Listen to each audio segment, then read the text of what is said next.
দীর্ঘদিন ধরেই দেখছি স্কুলটা একইভাবে পরিস্থিতিতে পড়া। বাচ্চাদের যদি পটি পায়, বাচ্চারা যায় বাড়িতে পটি করতে।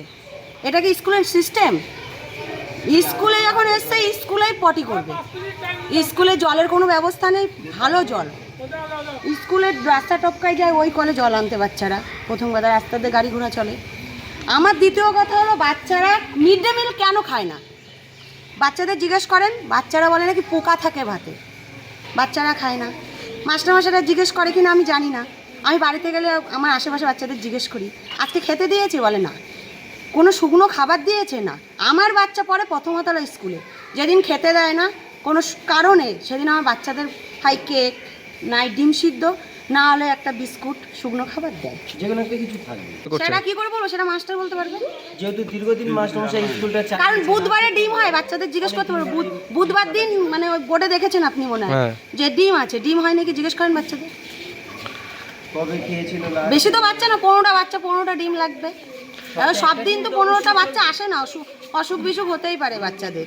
আমার নাম কবিতা পাল। আপনার বাসা? আমার বাড়ি স্কুলের পাশে। আমার বাচ্চা যায় প্রথমতলায়, আমি স্কুলে দিইনি, কারণ স্কুলের পরিস্থিতি ভালো না। তাই কারণ স্কুলের এই উপরে দেখেন বাস ঘাস।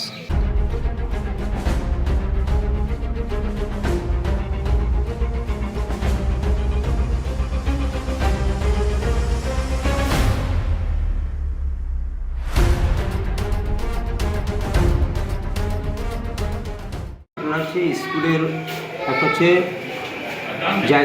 জায়গা বিশেষ পরিকাঠামো আমাদের ভালো না। যেহেতু আমাদের উন্নয়নমূলক কাজে যত শিক্ষক ছাত্র বেশি হয় ততই আমাদের একটা ডেভেলপের টাকা আসে, কিন্তু আমাদের যে পরিমাণ টাকা আসে তাতে আমাদের যা কাজ তাতে আমরা সম্পন্ন করতে পারি না। অতএব আমাদের সেটা ঊর্ধ্বতন কর্তৃপক্ষ যারা তারাও জানে যে বাচ্চা অনুপাতেই টাকা হয়। আর আমাদের স্কুলের এরিয়া ভিত্তিক বাচ্চা কম, কিন্তু আমরা বাড়িতে কয়েকবার গেছি। তা সত্ত্বেও যাদের একটা কেজি স্কুলে মানসিকতা, তারা কেজি স্কুলে পড়ে। সেই হিসাবে আমাদের এখানে বাচ্চা যে কটা প্রাইমারিতে পড়ানোর উপযুক্ত সে কটা এখানে পড়ায়।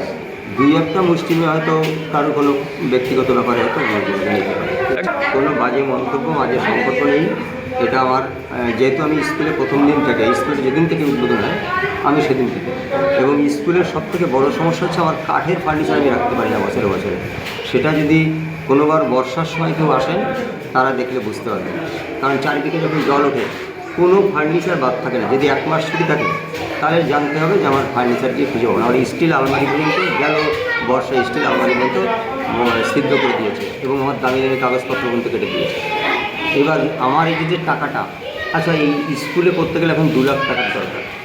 এইবার এই 2 লাখ টাকা একবার আমাকে দেবে না সরকার, আমার সমস্যা সমাধান হবে না। এইবার 5,000 টাকা 7,000 টাকা দেয়, তার মধ্যে ভাগ ভাগ করা থাকে।